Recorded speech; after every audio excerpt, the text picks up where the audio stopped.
近期股神巴菲特嘅旗艦投資公司巴郡啦，咁就係喺最新嘅13F 文件入邊就披露咗，喺今年第二季就購入咗大概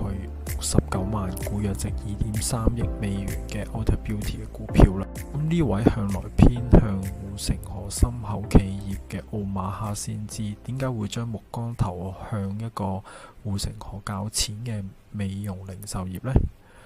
然而呢，事情呢其實並唔係咁樣咁一帆風順嘅。